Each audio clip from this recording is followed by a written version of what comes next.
नमस्कार दोस्तों, आपका स्वागत है सेंसिबल के इस नए हिंदी वेबिनार में। आज हम बात करेंगे ऑप्शंस की बेसिक्स की और आज हम ऑप्शंस को एक नए नज़रिए से देखेंगे। तो चलिए देखते हैं कि आज हम क्या नहीं सीखेंगे। तो आज हम ऑप्शंस को उस नज़रिए से नहीं देखेंगे कि जैसे हम हर बार देखते हैं कि right to buy, obligation to sell, greeks and other confusing stuffs. तो आज हम क्या सीखेंगे? आज हम सीखेंगे ऑप्शंस एज एन इंश्योरेंस। तो ऑप्शंस को हम इंश्योरेंस के रूप में देखेंगे, इंश्योरेंस के नज़रिए से देखेंगे ऑप्शंस को। कॉल ऑप्शंस के बारे में जानेंगे, पुट ऑप्शंस के बारे में जानेंगे, बाइंग वर्सेस सेलिंग के बारे में जानेंगे, कब हमें बाय करना चाहिए, कब हमें सेल करना चाहिए और ऑप्शंस की प्राइस किस तरह चेंज होती है। तो दोस्तों मैं इसको इस तरह कहता हूं कि ऑप्शंस जो है वो एक तरह से इंश्योरेंस है। तो अगर आप पहला इस पिक्चर को देखेंगे जिसमें एक भड़बड़ाया सा आदमी भागे जा रहा है, तो ये ऑप्शन बायर है और जिसको मैं इंश्योरेंस बायर भी कह सकता हूं। और एक जो ये काम कंपोज नीचे एक व्यक्ति दिख रहा है मुझे, ये है ऑप्शन सेलर, जिसको मैं इंश्योरेंस सेलर भी कह सकता हूं। तो अगर ऑप्शंस को मैं इंश्योरेंस के टर्म में बोलता हूं तो आप इंश्योरेंस खरीदते हैं क्योंकि आपको लगता है कि किसी चीज़ का प्राइस बहुत चेंज हो जाएगा, जैसे कि आपकी तबीयत ख़राब रहती है और आपको चिंता है कि हॉस्पिटल का बिल कितना हो जाएगा, तो आप क्या करते हैं? हेल्थ इंश्योरेंस ले लेते हैं। या फिर कार के एक्सीडेंट के बाद उसकी रिपेयरिंग का कॉस्ट आपको लगता है कि उसका बिल बहुत ज़्यादा आ सकता हो, तो आप क्या करते हैं? कार का इंश्योरेंस करा लेते हैं।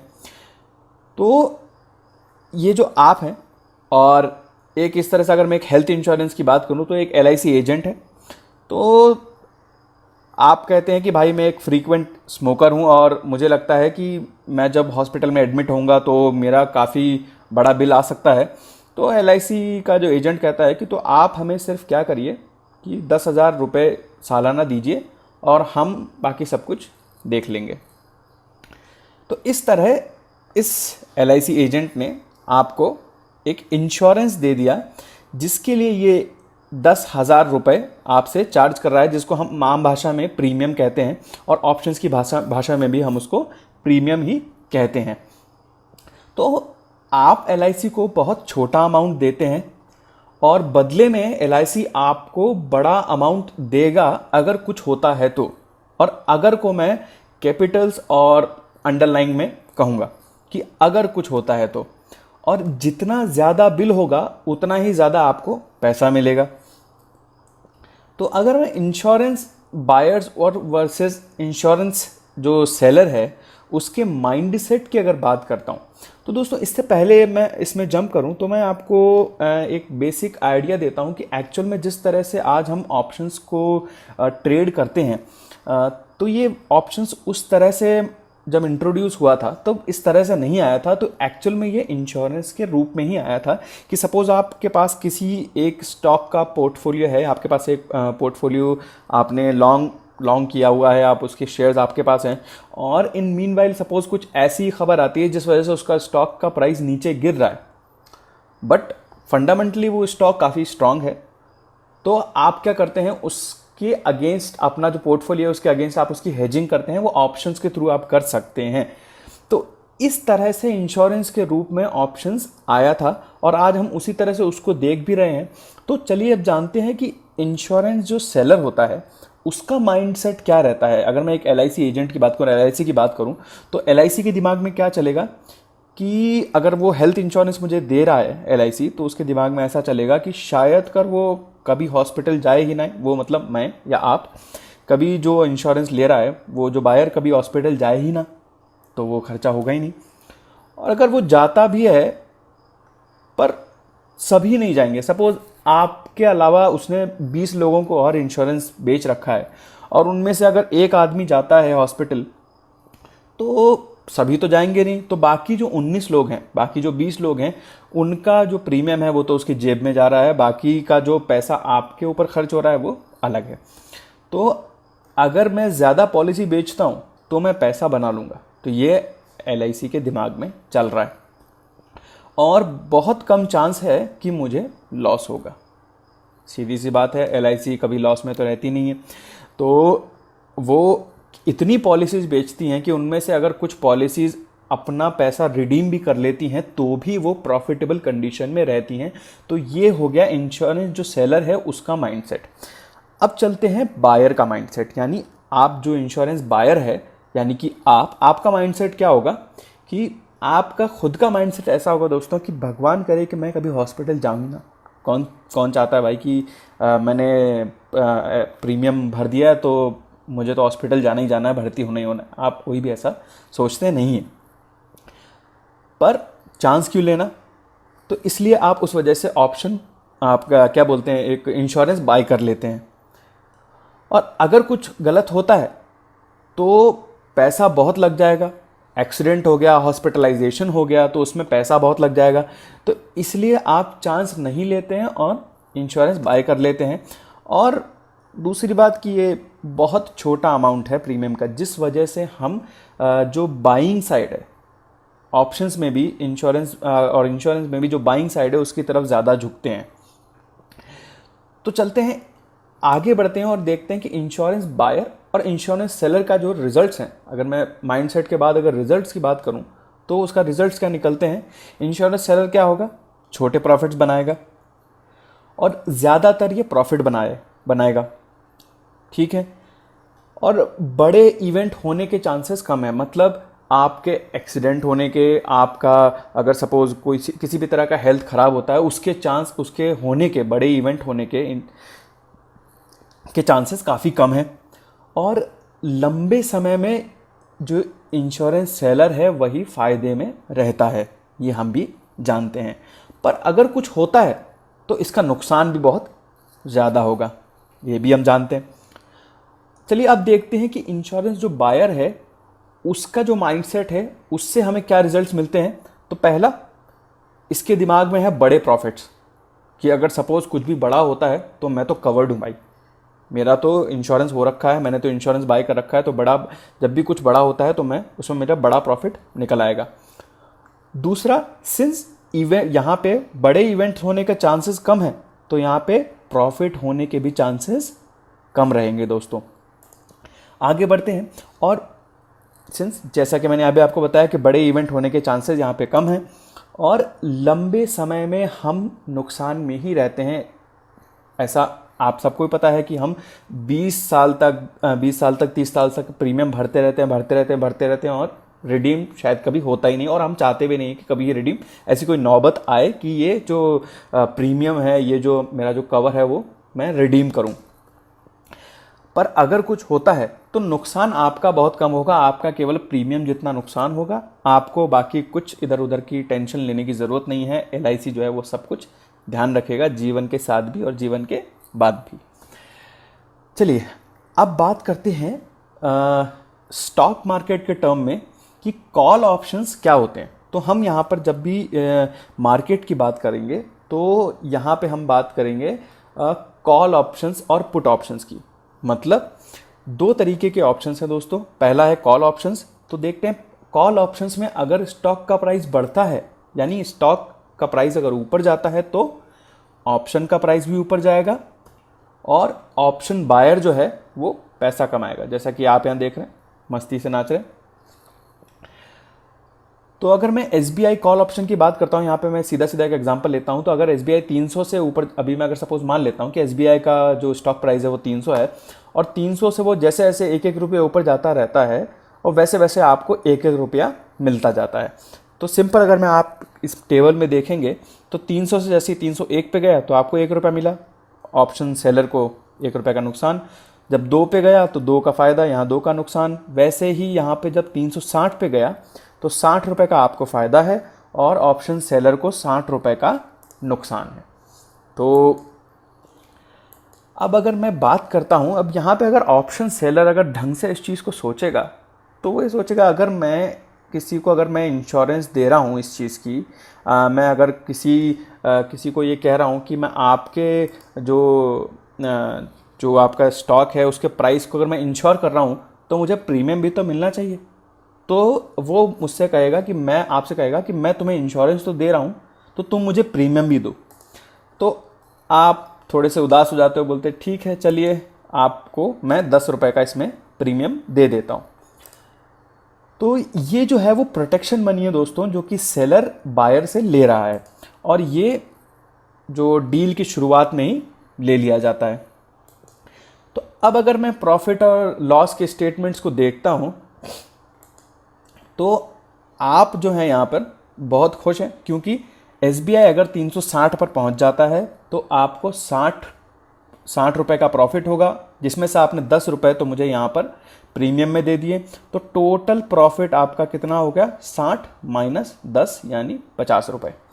और वहीं अगर मैं सेलर की बात करता हूँ, तो अगर इस वक्त अगर मैं खुद को सेलर मानता हूँ, तो मैंने यहाँ पर 60 रुपए का तो नुकसान कर दिया, क्योंकि 60 पॉइंट का तो एसबीआई ऊपर चढ़ गया, और 10 रुपये जो मैंने आपसे प्रीमियम लिया वो इसमें अगर मैं माइनस करता हूँ तो मुझे 50 रुपये का नुकसान हो रहा है। तो यहाँ 50 रुपये का आपको फ़ायदा और यहाँ मुझे 50 रुपये का नुकसान।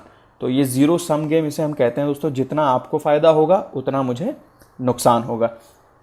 तो चलिए आगे बढ़ते हैं और प्रॉफिट और लॉस को यहाँ पर एक बार अच्छे से देखते हैं कि सिंपल जो हमने अभी देखा, अगर मैं 300 से मेरा 310 जाता है तो 10 रुपये का मुझे प्रॉफिट है, जिसमें से मैंने अगर 10 रुपये का प्रीमियम घटा देता हूँ तो मुझे ना ही प्रॉफिट रहेगा ना यहाँ नुकसान रहेगा। वहीं मुझे यहाँ पर 10 रुपये का नुकसान हो रहा था, बट मुझे 10 रुपये का यहाँ पर प्रीमियम भी मिल रहा है, तो मेरे लिए भी ये नो प्रॉफिट नो लॉस की सिचुएशन है। वहीं अगर 320 की बात करता हूँ तो मुझे 20 रुपये का प्रॉफिट, प्रीमियम की वजह से मुझे 10 रुपये का प्रॉफिट रह जाता है, और यहाँ पर मुझे 20 रुपये का लॉस, यहाँ पे 10 रुपये का लॉस रह जाता है प्रीमियम की वजह से। और वहीं अगर मैं बोलता हूँ 400 रुपये तक चला गया अगर एसबीआई का प्राइस, तो यहाँ पे 100 रुपये का आपको फ़ायदा रहेगा, जिसमें से 10 रुपये आपने प्रीमियम में दे दिए तो 90 रुपये का यहाँ पे आपको फ़ायदा, और यहाँ पर मुझे 100 रुपये का नुकसान हो रहा है, जिसमें से 10 रुपये मुझे प्रीमियम से मिल गए, तो 90 रुपये का मुझे यहाँ पर नुकसान हो रहा है। तो जैसा कि आप देख रहे हैं कितनी हंसी खुशी से आप नाच रहे हैं, क्योंकि आपका बहुत बड़ा प्रॉफिट हुआ है, मेरा यहाँ पे बहुत बड़ा नुकसान हुआ है। तो ऑप्शन बायर को अनलिमिटेड प्रॉफिट होता है और लिमिटेड लॉस रहता है। जैसे कि आप देख रहे हैं अनलिमिटेड, यहाँ पे अगर 300 से नीचे प्राइस रह जाती है, सपोज अगर ये 300 के ऊपर नहीं जाती है, 300 से नीचे ही रह जाती है, और कितना भी नीचे रह जाए तो आपको यहाँ पर 10 रुपये का मैक्सिमम 10 रुपये का नुकसान है, मतलब लिमिटेड आपको लॉस है। और अनलिमिटेड प्रॉफिट है, अगर आपके डायरेक्शन में स्टॉक मूव होता है तो अनलिमिटेड प्रॉफिट है। वहीं अगर मैं मेरी बात करता हूँ, सेलर की बात करता हूँ, तो सेलर को अनलिमिटेड लॉस है। जैसा आपने देखा अनलिमिटेड लॉस अब मुझे हो रहा है यहाँ पर, और लिमिटेड प्रॉफिट है, मतलब प्रॉफिट मुझे लिमिट, मतलब 10 रुपये से ज़्यादा का मुझे यहाँ पे प्रॉफिट नहीं हो रहा है।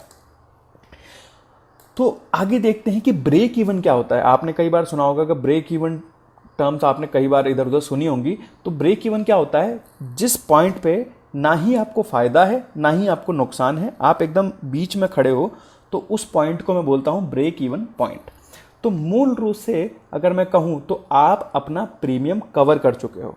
तो चलिए इसको इस टेबल में जानते हैं कि सपोज़ स्टॉक का प्राइस अभी 300 रुपये है और आपने 10 रुपये का मुझे प्रीमियम दे चुके हैं आप। तो अगर 300 से ये 310 पर जाता है तो क्या होगा, अगर 300 से और 300 290 पे अगर उससे नीचे भी रहता है या 300 तक भी रहता है, तो भी दोस्तों आपको यहाँ पे 10 रुपये का लॉस तो हो ही रहा है। ठीक है, तो आपको प्रॉफिट होना कब चालू होगा, पहले ये 310 पर जाएगा, तब आपका 10 रुपये का यहाँ जो प्रॉफिट हो रहा है वो मेरे आपके प्रीमियम से न्यूट्रलाइज होकर आपको यहाँ पर ब्रेक इवन दे देगा। तो इस पॉइंट को 310 को मैं ब्रेक इवन कहूँगा। यहाँ से आगे अगर स्टॉक मूव होता है तो आपको फ़ायदा होना शुरू होगा। तो सिंपल ऊपर के एग्जाम्पल में जब आप देखेंगे तो एसबीआई 310 पर जब पहुंचा तब आप नो प्रॉफिट और नो लॉस के सिचुएशन पे आ चुके हैं। अगर उससे आगे प्राइस मूव करता है तो आप प्रॉफिट बनाना शुरू करेंगे, और उससे नीचे अगर आप रहते हैं तो आप लॉस बनाएंगे। तो 310 से अगर प्राइस नीचे रहता है तो आप लॉस में रहेंगे, और 310 से अगर ऊपर जाता है प्राइस तो आप प्रॉफिट में रहेंगे। तो सिंपली अगर मुझे ब्रेक इवन अगर कैलकुलेट करना है तो जो मेरा स्ट्राइक प्राइस होगा उसमें मैं अगर प्रीमियम प्लस कर दूंगा, सपोज मेरा प्रीमियम 30 रुपये हुआ तो 300 में 30 रुपये प्लस करूंगा तो 330 मेरा ब्रेक इवन है। अगर मेरा प्रीमियम 50 रुपये है तो 300 में अगर 50 प्लस करता हूँ तो 350 मेरा ब्रेक इवन रहेगा। तो ब्रेक इवन का फ़ायदा दोस्तों केवल इतना है कि आपको ये पता रहेगा कि इस पॉइंट के बाद मुझे प्रॉफिट होगा और इस पॉइंट से पहले मुझे नुकसान होगा। क्यों? क्योंकि आप प्रीमियम पहले से दे चुके हैं, उस वजह से। चलिए आगे बढ़ते हैं और देखते हैं कि प्रोबेबिलिटी ऑफ मेकिंग मनी, मतलब अगर मैं ऑप्शन सेलर और ऑप्शन बायर की तरफ से इस डील को देखूं तो कितने टाइम ऑप्शन सेलर जीत रहा है और कितने टाइम ऑप्शन बायर जीत रहा है। तो जैसा अभी आप यहाँ पे पढ़ ही चुके होंगे वैसे भी, तो अगर मैं यहाँ पे एग्जांपल में अच्छे से देखता हूँ तो मुझे पता है कि 310 है मेरा क्या ब्रेक इवन पॉइंट। तो ब्रेक इवन पॉइंट पे टाई रहेगा, क्योंकि भैया मुझे यहाँ पे नो प्रॉफिट नो लॉस की सिचुएशन रहेगी। 10 रुपये मेरा प्राइस इंक्रीज हुआ, 10 रुपये मेरा प्रीमियम है, तो ना मेरा प्रॉफिट हुआ ना नुकसान हुआ। इसके आगे अगर मेरा 2 पॉइंट मूव होता है तो मैं प्रॉफिट बनाऊंगा। तो अगर मैं 300 के ऊपर 4 पॉइंट मैंने ऊपर लिए और 4 पॉइंट नीचे लिए, तो मैंने इक्वल डिस्टेंस दो प्राइस सेट लगा दिए मैंने। तो अगर मैं यहाँ देखता हूँ तो नीचे के जितने भी प्राइसेस हैं उसमें सेलर विन कर रहा है। एडिशनली 300 पर भी सेलर ही जीत रहा है, 305 पर भी सेलर ही जीत रहा है, और 310 पर ना सेलर जीतना है ना बायर जीत रहा है। तो बायर की जीतने की प्रोबेबिलिटी अगर मैं दोस्तों कहूँ तो 9 बार में से केवल 2 बार की है, और सेलर की जीतने की प्रोबेबिलिटी 9 बार में से 6 बार की जो प्रोबेबिलिटी है वो सेलर की जीतने की है। तो सिंपली आप इसमें समझ गए होंगे कि जब भी प्रोबेबिलिटी की बात होगी तो उसमें सेलर की जो कहिए कि प्रोबेबिलिटी होगी पैसा बनाने की, वो बायर से कहीं ज़्यादा होगी।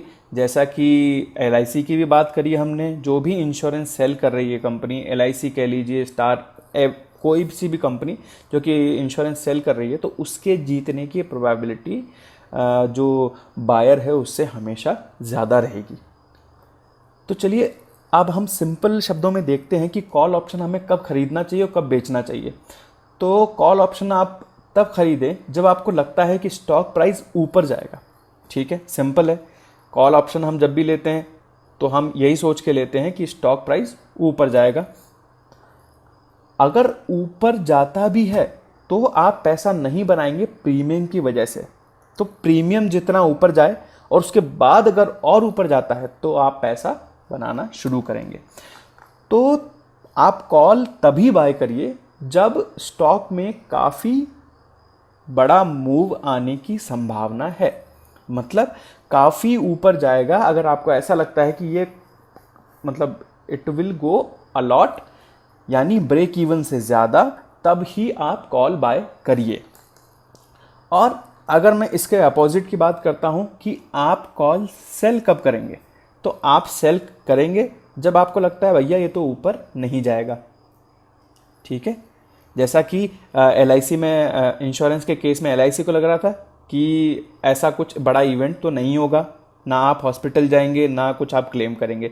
तो वैसे ही सेल करते टाइम पे, कॉल ऑप्शन सेल करते टाइम पे आपको है, बायर से अपोजिट व्यू है आपका, जो कि है कि स्टॉक प्राइस ऊपर नहीं जाएगा।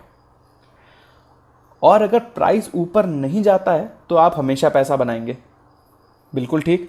तो और कॉल सेल आप तब करिए जब स्टॉक थोड़ा सा भी नीचे जा सकता है या थोड़ा सा ऊपर भी जा सकता है, तो भी आप पैसा कमाएंगे। अगर मैं दोस्तों पुरानी वाली, इस अभी पहले वाली टेबल पे जाता हूं, तो अगर मैं यहाँ आप देखेंगे कि अगर स्टॉक प्राइस, मैंने क्या प्रेडिक्ट करा, अगर मैं सेल कर रहा हूँ तो मैंने ये बोला है कि 300 से ऊपर तो नहीं जाएगा।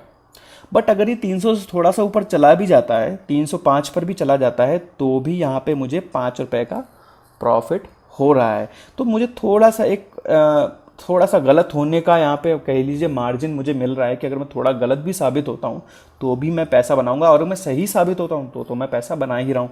तो आपको जब भी आप ऑप्शन सेल कर रहे हैं तो आपको हमेशा ये दिमाग में रखना है कि आपको कभी ज़्यादा गलत नहीं होना है। ठीक है, चलिए दोस्तों, अब आपको कॉल ऑप्शन तो समझ में आ गया होगा कि कॉल ऑप्शन आपको कब लेना है, जब आपका व्यू है मार्केट को बाय कब करना है, जब आपका व्यू है कि मार्केट ऊपर जाएगा, और सेल कब करना है जब मार्केट ऊपर नहीं जाएगा। ठीक है जी। अब पुट ऑप्शन की बात है। पुट ऑप्शन सिंपल है। पुट ऑप्शन आप उस केस में लेते हैं जब मार्केट को लेकर आपका व्यू है डाउनवर्ड्स मतलब नीचे जाने वाला। तो पुट ऑप्शन में अगर स्टॉक का प्राइस घटता है या नीचे जाता है तो ऑप्शन का प्राइस ऊपर जाएगा। मतलब ये बता रहा है कि आपने जो व्यू सोचा है मार्केट के लिए वो एकदम सही व्यू है, वो ये जो मार्केट है वो वही व्यू फॉलो कर रहा है जो आपने प्रेडिक्ट किया था, तो आपको उसका रिवॉर्ड मिल रहा है। यहाँ पर आपने ही सोचा था कि स्टॉक का प्राइस नीचे जाएगा और वो नीचे जा रहा है, तो आपको ऑप्शन का प्राइस ज़्यादा आपका होता जा रहा है। और इस केस में ऑप्शन बायर पैसे बनाएगा जब अगर स्टॉक का प्राइस धीरे धीरे घटता रहता है। तो ये जो दोस्तों अब हम जो पुट के लिए देख रहे हैं ये सेम जो हमने कॉल के लिए देखा था ये वही है, बस थोड़ा सा ये टेबल ऑपोजिट हो गई है कि सपोज 300 का मैंने बोला कि 300 से जैसे जैसे ये एक एक रुपया नीचे जाता रहेगा, हर डाउनवर्ड मूव के लिए मुझे 1 रुपया मिलता रहेगा। तो अगर 299 पे जाता है तो 1 रुपये का गेन बायर को हुआ और 1 रुपये का नुकसान सेलर को हुआ। 298 पे जाता है तो 2 रुपये का गेन हुआ बायर को और 2 रुपये का नुकसान हुआ सेलर को। 240 तक चला जाता है तो 60 रुपये का गेन हुआ बायर को और 60 रुपये का नुकसान हुआ सेलर को। तो फिर से सेलर बहुत खुश है, बायर बहुत खुश है इस चीज़ से। तो अगर फिर से जब सेलर इस चीज़ को फिर से सोचेगा और वो कहेगा कि मैं तुम्हें इंश्योरेंस दे रहा हूँ, तो फिर से वो उस चीज़ के लिए प्रीमियम लेगा दोस्तों, जैसा कि उसने कॉल के केस में किया था सेम वो पुट के केस में करेगा, क्योंकि यहाँ पर भी वो इवेंट्स को लेकर आपको एक इंश्योरेंस दे रहा है। तो उस चीज़ के लिए जो प्रीमियम है उसने 10 रुपये आपसे चार्ज किया, तो ये वही प्रोटेक्शन मनी है और ये डील के शुरू में उसने आपसे ले लिया। अब सिनेरियो ऐसा है कि SBI 240 पर है, तो आपने 60 पॉइंट्स का यहाँ पे प्रॉफिट बनाया, जिसमें से 10 पॉइंट आपने प्रीमियम का दे दिया, तो आपको 50 पॉइंट का प्रॉफिट हो रहा है। वहीं अगर मैंने यहाँ पे 60 पॉइंट का लॉस लिया और मैंने आपसे 10 रुपये प्रीमियम ले लिया है, तो मुझे 50 का यहाँ पे नुकसान है। 50 का आपको प्रॉफिट और 50 का मुझे नुकसान। और अगर मैं प्रॉफिट एंड लॉस को इस टेबल में देखता हूं दोस्तों, जो कि हमने कॉल की केस की देखी थी, तो ये सिंपल वही है जिसमें कि आप काफ़ी ज़्यादा प्रॉफिट में लग रहे हैं और मैं काफ़ी ज़्यादा नुकसान में लग रहा हूं। क्यों? क्योंकि ऑप्शन बायर का अनलिमिटेड प्रॉफिट होता है और लिमिटेड नुकसान। जैसा कि आपने देखा अनलिमिटेड प्रॉफिट आपको 90 तक हो रहा है और मुझे अनलिमिटेड नुकसान यानी जो भी 90 तक हो रहा है। और लिमिटेड प्रॉफिट है दोस्तों मेरा जो कि 10 रुपये है और आपका लिमिटेड नुकसान है जो भी 10 रुपये है। फिर से दोस्तों जो ब्रेक इवन है यहाँ पर, तो आपका यहाँ पे ब्रेक इवन कितना हो जाएगा? जब मैं ब्रेक इवन की आपसे बात करूँगा तो इस केस में जब स्टॉक का प्राइस 10 रुपये नीचे चला जाएगा, तब यहाँ पे आपको 10 रुपये का हुआ प्रॉफिट प्लस आपने जो 10 रुपये मुझे प्रीमियम दे चुके हैं, उस वजह से ये न्यूट्रलाइज होकर यहाँ पे आपको नो प्रॉफिट नो लॉस की सिचुएशन 290 पे बनती है। तो ये जो 290 है ये आपका ब्रेक इवन पॉइंट होगा।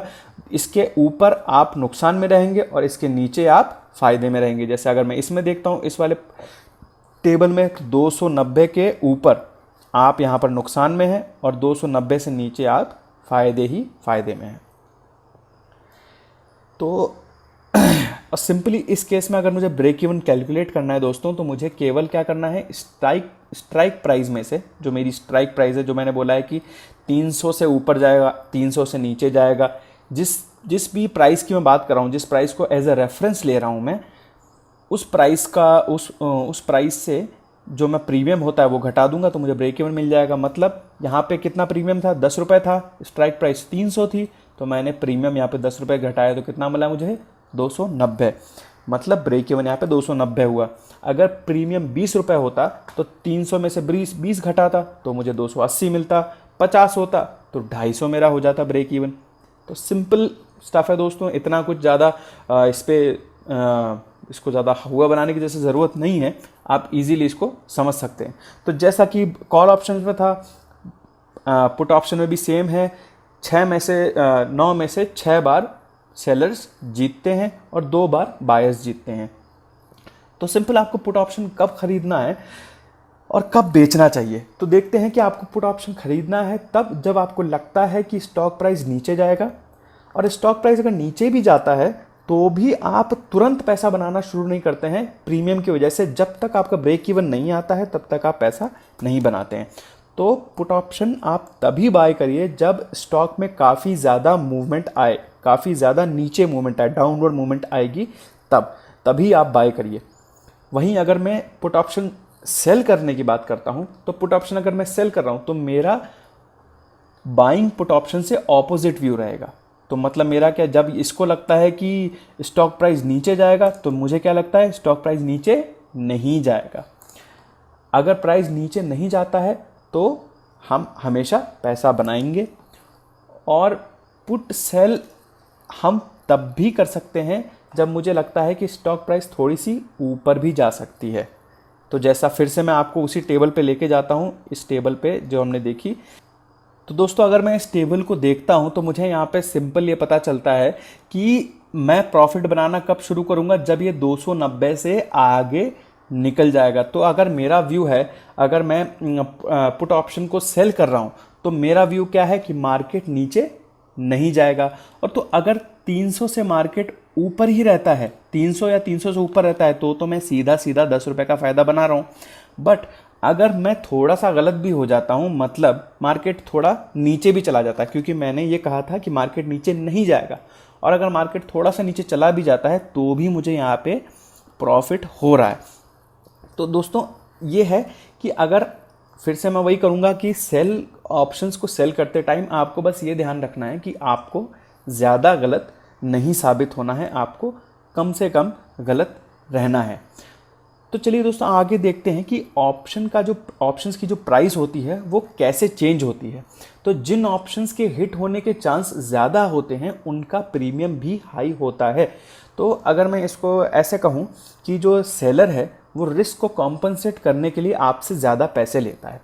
तो अगर आपको नहीं समझ में आया तो मैं बिल्कुल अभी इसको अगर हम इंश्योरेंस की टर्म्स में देखें तो आप इसको इस तरह सोचिए कि जो अगर आपका कोई दोस्त है और आप दोनों सेम उम्र के हो और आप स्मोकिंग नहीं करते हो, और वो जो दोस्त है वो आपका स्मोकर है और वो स्मोकिंग करता है, तो उसका जो हेल्थ इंश्योरेंस का प्रीमियम है वो थोड़ा सा ज़्यादा होगा बजाय आपके।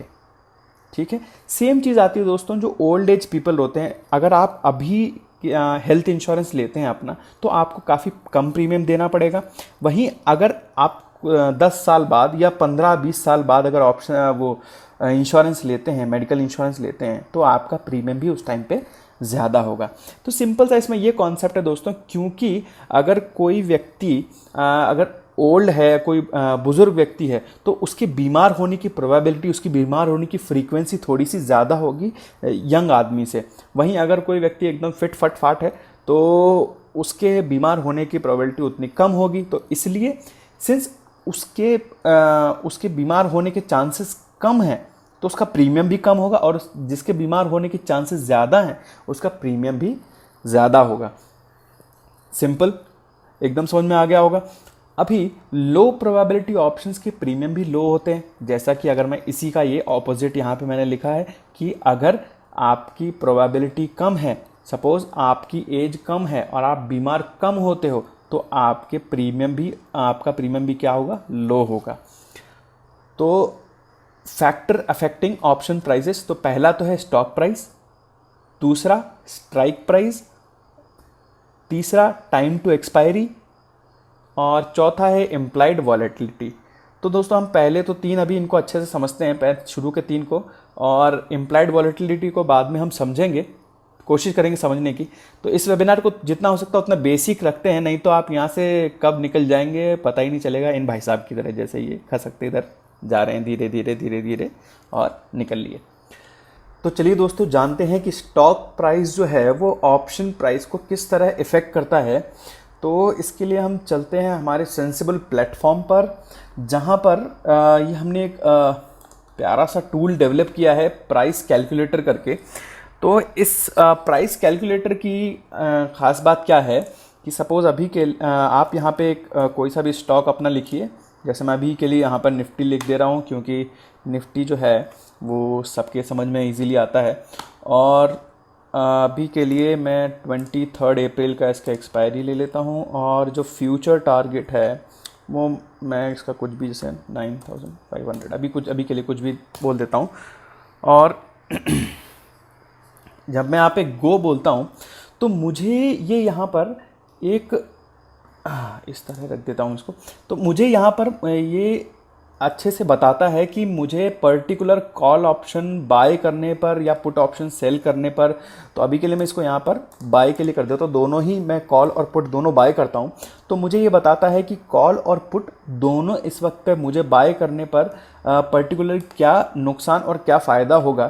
तो अभी अगर मैं यहाँ की बात करता हूँ तो आप ये देख रहे होंगे कि जैसे स्टॉक प्राइस ऊपर जाता है, स्टॉक प्राइस जो अभी 9,300 से अगर निफ्टी ऊपर जाता है तो मुझे यहाँ पर कॉल ऑप्शन अगर मैं बाय करता हूँ तो मुझे यहाँ पर प्रॉफिट होना शुरू हो जाता है। वहीं अगर ये नीचे जाना शुरू होता है तो यहाँ पर मुझे पुट ऑप्शन में प्रॉफिट दिखने लग जाता है। तो इससे हमें ये तो समझ में आ गया दोस्तों कि जब स्टॉक प्राइस पॉजिटिव डायरेक्शन में जाता है तो कॉल जो बायर होता है वो पैसा बनाता है, और पुट जो अगर किसी ने बाय कर रखा है तो उसमें अगर मैं यहाँ पे देखूंगा तो उसको जो कॉल बायर को होगा वो अनलिमिटेड यहाँ पे प्रॉफिट होगा, बट इसका जो लॉस है वो 15,000 ही रहेगा। तो जैसा आप देख रहे हैं ये प्रॉफिट यहाँ पे वेरी हो रहा है बट लॉस कांस्टेंट है पुट ऑप्शन बाय करने के। वहीं अगर मैं स्टॉक प्राइस नीचे लेके जाता हूं तो पुट ऑप्शन का जो पैसा है, जो प्रॉफिट है वो बढ़ने लग जाता है यहाँ पर, और जो कॉल ऑप्शन है उसका कांस्टेंट हो जाता है। तो और अभी अगर के लिए इसके लिए आपके इसके समझ के लिए मैं क्या करता हूँ, यहाँ पे अगर मैं सेल भी करता हूँ, दोनों को सपोज मैं सेल करने पर लगा देता हूँ, तो मुझे ये दिख रहा है यहाँ पर कि अगर मार्केट मेरे ऑपोजिट डायरेक्शन में जाता है, मतलब अगर मैंने कॉल सेल किया है तो मैं क्या सोच रहा हूँ मार्केट नीचे जाएगा, बट वो मार्केट नीचे न जाके अगर ऊपर जाता है तो मुझे यहाँ पर बहुत ज़्यादा नुकसान दिख रहा है। वहीं पुट ऑप्शन में मुझे यहाँ पर फ़ायदा दिख रहा है, क्योंकि मेरा जो अगर मैं पुट सेल कर रहा हूँ तो मेरा व्यू है मार्केट नीचे नहीं जाएगा, ऊपर जाएगा। और वहीं अगर मैं इधर नेगेटिव साइड पे जाता हूँ तो कॉल ऑप्शन में मैं पैसा कमा रहा हूँ और सेलिंग पुट में मैं हेवीली लॉस बेयर कर रहा हूँ। तो यहाँ से एक बात तो मुझे समझ में आ जाती है दोस्तों कि अगर मैं बाइंग साइड पे रहता हूँ, अगर मैं बाई साइड पे रहता हूँ तो मेरा जो लॉस है वो लिमिटेड है और प्रॉफिट अनलिमिटेड है। कॉल की बात करूँ चाहे मैं पुट की बात करूँ तो पुट में भी मेरा लॉस लिमिटेड है और कॉल में भी मेरा लॉस लिमिटेड है। वहीं अगर मैं सेल की बात करता हूँ, अगर मैं सेल करने पे जाता हूँ तो यहाँ पर मुझे लॉस यहाँ पे अनलिमिटेड है बट प्रॉफिट लिमिटेड ही है। तो ये तो दोस्तों आप अच्छे से समझ गए होंगे कि स्टॉक की मूवमेंट, इस स्टॉक प्राइस की मूवमेंट पर किस तरह से जो कॉल ऑप्शन, जो पुट ऑप्शन है वो किस तरह से बिहेव करते हैं। तो चलिए आगे बढ़ते हैं और देखते हैं कि स्टॉक प्राइस के अलावा स्ट्राइक प्राइस जो है वो कॉल ऑप्शंस या पुट ऑप्शन प्राइसिंग को किस तरह इफेक्ट करता है। तो दोस्तों आप इतना सा समझ लीजिए केवल कि जैसा हमने पहले भी बात करी थी कि जिस ऑप्शन के हिट होने के चांसेस ज़्यादा होते हैं उसका प्राइस ज़्यादा होता है। तो अगर मैं सपोज मान लेता हूँ कि करंट स्टॉक प्राइस किसी भी स्टॉक का अगर 290 रुपये है तो 290 रुपये के हिट होने की प्रोबेबिलिटी ज़्यादा है तो उसका कॉस्ट भी ज़्यादा है। वहीं 300 रुपये के हिट होने की प्रोबेबिलिटी उससे थोड़ी सी कम है तो उसका कॉस्ट भी थोड़ा कम है। वहीं 310 की उससे भी कम है तो उसका कॉस्ट और भी कम है। और वहीं अगर मैं 400 की बात करता हूं दोस्तों तो 400 तो बहुत दूर है, उसकी हिट होने की प्रोबेबिलिटी बहुत ही कम है, तो इसलिए उसका जो कॉस्ट है वो भी यहाँ पर बहुत कम मुझे दिखाई दे रहा है। और वहीं अगर मैं पुट ऑप्शन की बात करता हूँ दोस्तों तो आप इसको इस तरह समझिए फिर से कि सपोज स्टॉक प्राइस 300 रुपये है तो जैसे जैसे नीचे जाता रहेगा तो अगर 300 की हिट होने की प्रोबेबिलिटी सबसे ज़्यादा है तो यहाँ कॉस्ट उसकी सबसे ज़्यादा है। 290 की उससे कम है तो कॉस्ट उसकी 10 रुपये है, पहले वाले से कम है।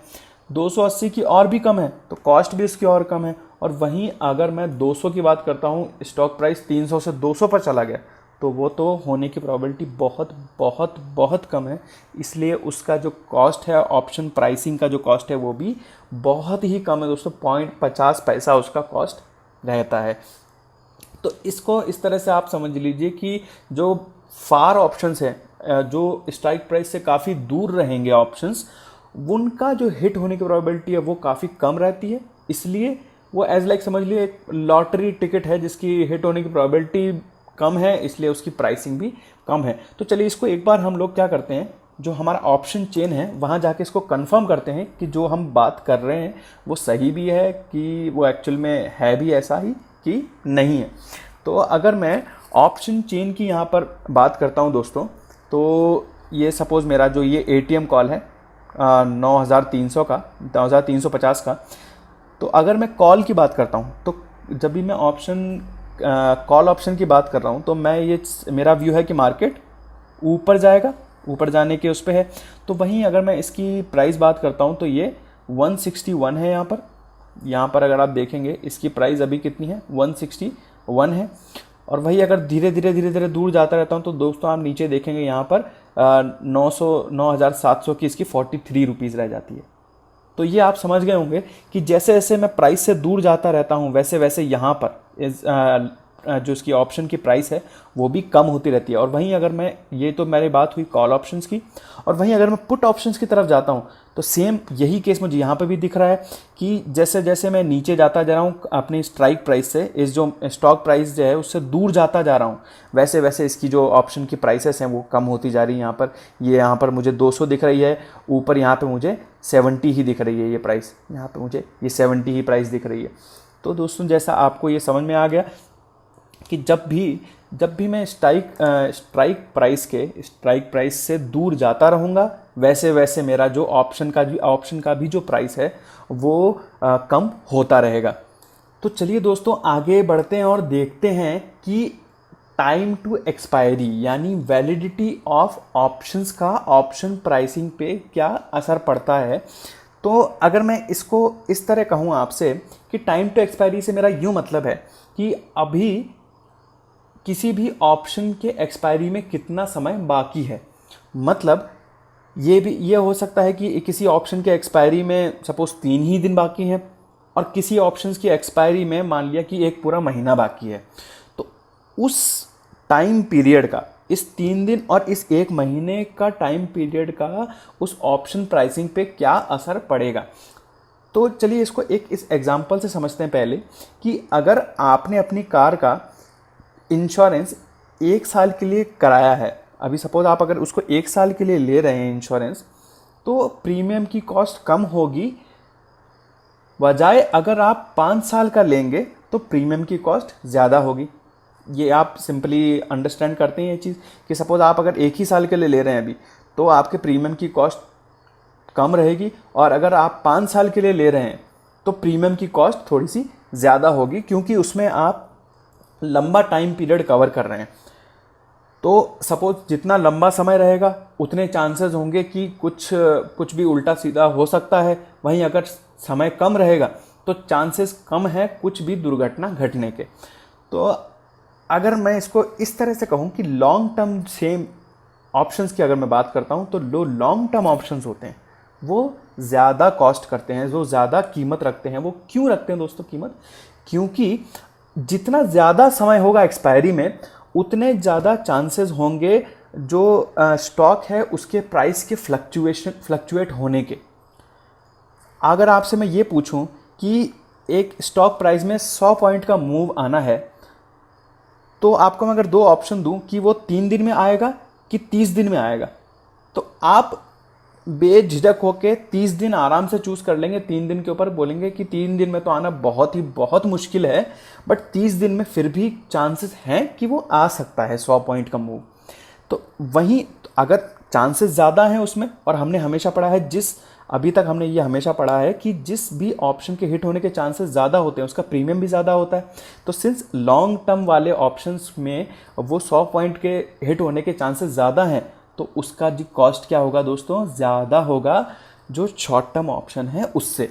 और ये चीज़ दोस्तों कॉल और पुट दोनों में ही एक बराबर रहती है।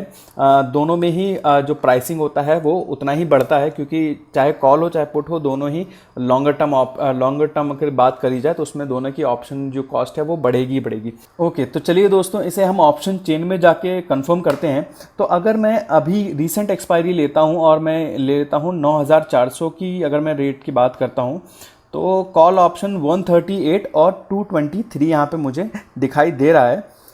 वहीं अगर मैं एक्सपायरी इसकी बढ़ा देता हूँ, अगर मैं इसकी एक्सपायरी अगले मंथ की कर देता हूँ, तो जो 9400 का जो मुझे यहाँ पे 135 दिख रहा था वो अभी 470 दिख रहा है और यहाँ पर 525 दिख रहा है। तो आपको सिंपल समझ में आ गया होगा, जितना लॉन्गर टर्म ऑप्शन होगा उतने ज़्यादा उसकी ऑप्शन की प्राइस होगी दोस्तों।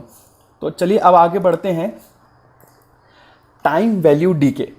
तो दोस्तों ये जो कॉन्सेप्ट है ये ऑप्शन की ट्रेडिंग का सबसे इम्पॉर्टेंट कॉन्सेप्ट मैं कहूँगा है, क्योंकि ये वो कॉन्सेप्ट है जिसमें आप ये जानेंगे कि क्यों टाइम जैसे जैसे बीतता रहता है वैसे वैसे ऑप्शंस की प्राइस क्यों घटती रहती है, क्यों कम होती रहती है। तो पहला तो आप ये समझ लीजिए कि जब भी मैं ऑप्शन प्रीमियम की बात करूंगा तो वो एक्सपायरी के पास जाते जाते उसके घटने की जो स्पीड है, उसके जो कम होने की स्पीड है वो बहुत बढ़ती जाती है। तो इसे ही टाइम वैल्यू डीके कहा जाता है। और ऑप्शन को एक दिन के लिए होल्ड रखने की आप इसे कॉस्ट कह सकते हैं कि अगर सपोज़ आप 500 का आपने कोई ऑप्शन प्रीमियम दिया है तो अगर एक दिन निकलेगा और उसमें से 10 रुपये कम हो जाता है तो 10 रुपये आपके उसको होल्ड रखने की कॉस्ट है। तो मान लीजिए आपने अपनी एक कार का, अगर इसमें इंश्योरेंस की टर्म में अगर बात करता हूँ तो मान लीजिए आपने अपनी कार के लिए 1 साल का इंश्योरेंस करवाया है 1200 रुपये में, ठीक है। और अगर आप अपनी कार 6 महीने बाद बेचते हैं तो जो इंश्योरेंस आपने 1200 में ख़रीदा था उसको आप कितने में बेचेंगे? 1200 में बेचेंगे? जी नहीं, उसको आप 1200 में नहीं बेच पाएंगे क्योंकि 6 मंथ का जो टाइम है वो निकल चुका है। उसे अब आप बेचेंगे 600 रुपये में, क्योंकि जो वो 6 महीने निकल चुके हैं तो वो जो है उसका टाइम डीके हो चुका है उस ऑप्शन प्रीमियम का। अब वो ऑप्शन जो प्रीमियम वो वैलिड है केवल 6 महीने के लिए। जो आपने 1200 का लिया था वो 12 महीने के लिए वैलिड था, बट अब जो बाकी जो 6 महीने उसके लिए वो 1200 का प्रीमियम उसकी रेट नहीं रह जाएगी, उसकी या तो 600 होगी या 600 से कम होगी। तो चलिए दोस्तों इसको हम एक बार अपने प्लेटफॉर्म पे इसको देखते हैं जाके। अगर मैं यहाँ पर इसके अपने प्राइस कैलकुलेटर में फिर से जाता हूँ, ठीक है जी, और दोनों को ही मैंने बाय पे यहाँ पे रखा हुआ है और इसकी भी मैं प्राइस 9350 ही कर देता हूँ और वो बोलता हूँ। तो आप ये देखेंगे कि जब इसको मैं कुछ इस तरह रखता हूँ और इन दोनों की जो प्राइस है एक्सपायरी में अगले मंथ की देता हूँ और गो बोलता हूँ और दोनों ही मैं यहाँ पे बाय के लिए रखता हूँ और अभी अप्रॉक्सीमेटली दोनों सेम ही कॉस्ट पर हैं। और अभी अगर आप देखेंगे तो इसकी एक्सपायरी में 38 दिन बाकी हैं, मतलब समय काफ़ी ज़्यादा है। तो आप इसमें देखेंगे कि जो प्राइस है अभी इसकी 1000, मतलब अप्रॉक्सीमेट दोनों की 2000 मुझे दिख रही है। और जब एक दिन इसमें निकलता है, जब एक दिन में इसमें पास कर देता हूँ तो इसमें करीब करीब 400 या 500 की इसमें प्राइस इसमें कम हो जाती है। तो जब इसमें डेज टू एक्सपायरी ज़्यादा है दोस्तों तो शुरू में जो एक दिन की प्राइस है वो 500 रुपये कम घटती हुई मुझे नज़र आती है। और वहीं अगर मैं जाके इसकी एक्सपायरी के लिए सपोज़ 3 ही दिन बाकी हैं तो अब अगर मैं इसमें इंक्रीमेंट करता हूँ एक दिन का तो आप देख रहे होंगे दोस्तों यहाँ पे करीब 2000 तक का यहाँ पे मुझे नुकसान हो रहा है। तो जब एक्सपायरी के पास आपका जो ऑप्शन है वो पहुँचता है तब उसके प्रीमियम की घटने की स्पीड काफ़ी तेज़ हो जाती है। जैसा कि हमने अभी देखा यहाँ पे 2-2000 का प्रीमियम घट रहा है, 2-2000 का यहाँ पे कॉस्ट में डिक्रीमेंट हो रहा है और यहाँ पर 500 रुपये का आप देख रहे हैं इसमें घटाव मिल रहा है आपको। तो ये चीज़ आप एकदम समझ गए दोस्तों कि जब मैं अगर आप ऑप्शन को धीरे धीरे जब शुरुआती दिनों की बात करेंगे तो उसमें धीरे धीरे ऑप्शन की प्राइस घटती है और जब इसको ऑप्शन की प्राइस एक्सपायरी के पास पहुंचती है तो उसकी घटने की जो स्पीड है वो काफ़ी तेज़ हो जाती है। तो इसी चीज़ को हम टाइम वैल्यू डीके कहते हैं। तो जैसे जैसे टाइम निकलता रहता है वैसे वैसे ऑप्शन का प्राइस कम होता रहता है। तो चलिए दोस्तों अब देखते हैं इम्प्लाइड वॉलेटिलिटी को। इम्प्लाइड वॉलेटिलिटी क्या होती है? तो सिंपल इम्प्लाइड वॉलेटिलिटी को मैं कह सकता हूं अ मेजर ऑफ रिस्क। जितना ज़्यादा रिस्क होगा उतनी ज़्यादा इम्प्लाइड वॉलेटिलिटी होगी। और हमने ये अभी अभी पढ़ा है दोस्तों कि जिन ऑप्शंस में रिस्क ज़्यादा होता है उनका प्रीमियम भी हाई होता है। तो रिस्क में कह सकता हूं जो इवेंट्स होते हैं वो रिस्क को बढ़ा देते हैं। जैसे कि अगर मैं इंश्योरेंस के टर्म में बात करता हूं तो रिस्क आपके केस में क्या होगा, इंश्योरेंस के केस में क्या होगा, स्मोकिंग होगा, वो एक रिस्क है। तो अगर आप और आपका दोस्त सेम एज के हैं, जैसा हमने पहले भी ये कॉन्सेप्ट डिस्कस किया है, ये एग्जांपल डिस्कस किया, तो जो आदमी स्मोक करता होगा उसका प्रीमियम ज़्यादा होगा, उसका इंश्योरेंस प्रीमियम ज़्यादा होगा, बजाय जो आदमी फिट होगा, जो स्मोकिंग नहीं करता होगा, उसका इंश्योरेंस प्रीमियम कम होगा। क्योंकि LIC आपसे ये कहेगी कि अगर आपको हॉस्पिटलाइजेशन होता है तो आपका जो कॉस्ट है, जो आपकी मेडिकल कॉस्ट है वो ज़्यादा होगी, तो इसलिए मुझे आपका प्रीमियम भी ज़्यादा लगाना पड़ेगा। तो high premium for smoker is high, इसका मतलब क्या है, IV हाई है। तो अगर मैं स्टॉक मार्केट के तब में बात करूं तो जब बजट आता है तो रिस्क ज़्यादा हो जाता है, इसलिए IV बढ़ जाता है और ऑप्शन प्राइजेस भी बढ़ जाते हैं। तो हाई IV मतलब ऑप्शन प्राइजेस भी हाई हो जाना। और ये भी सेम कॉल और पुट के लिए बराबर होती है। जैसे कि हमने पहले देखा था टाइम डीके भी कॉल पुट के लिए बराबर है, वैसे ही IV भी कॉल पुट के लिए बराबर है। तो वापस मैं अगर अपने प्लेटफॉर्म में जाकर यहाँ पर देखता हूँ तो अगर अभी यहाँ पे कॉल और पुट मैंने दोनों बाय पे लगा रखे हैं, तो फिर से अगर मैं IV यहाँ पे धीरे धीरे बढ़ाता हूँ तो आप देखेंगे यहाँ पर सेम अमाउंट में कॉल और पुट के प्रीमियम्स भी बढ़ते जा रहे हैं। जैसे जैसे IV बढ़ती जा रही है वैसे वैसे प्रीमियम की रेट्स भी बढ़ती जा रही है।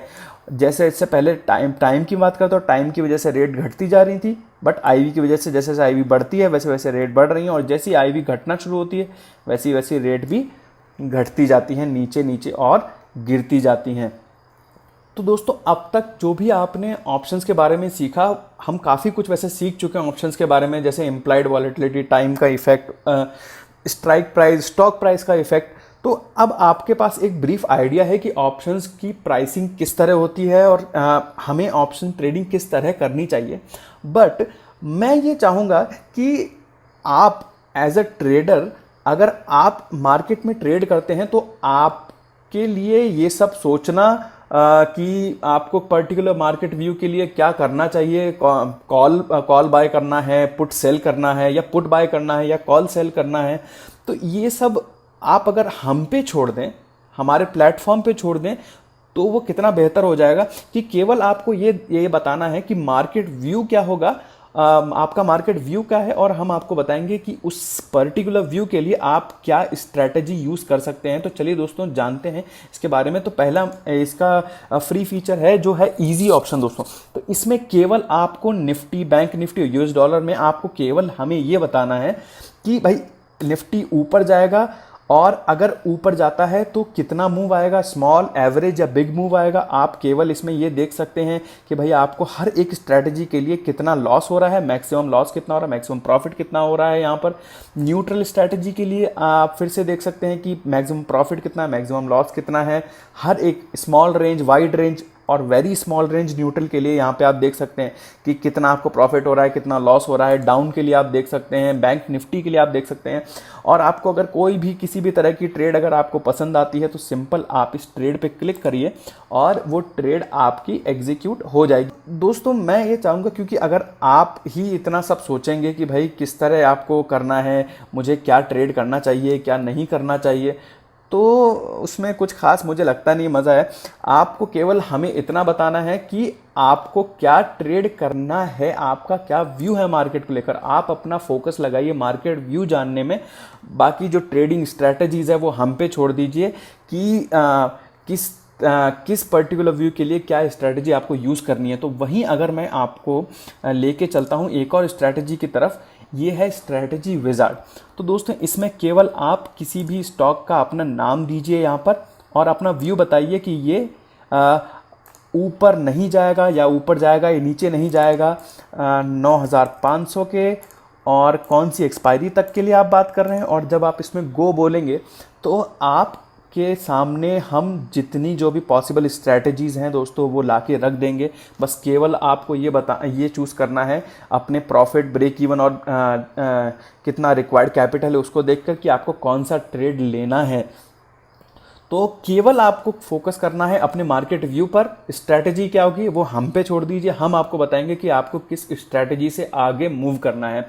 और दोस्तों इसमें एक और चीज़ मैं ये बताना चाहता हूँ कि अगर आपको ऑप्शंस के बारे में काफ़ी कुछ जानना है और भी जानकारी हासिल करनी है तो कि आप जाइए हमारे लर्न ऑप्शन ट्रेडिंग टैब पर। यहाँ पर आपको एजुकेशन बाय सेंसिबल में अलग अलग तरह के जो भी कोर्सेज़ हैं, क्या आप कोर्सेज़ एक्सप्लोर कर सकते हैं। यहाँ पर क्या क्या कोर्सेज़ यहाँ पे दिए गए हैं आपको, वो आप एक्सप्लोर कर सकते हैं और उनके बारे में जान सकते हैं।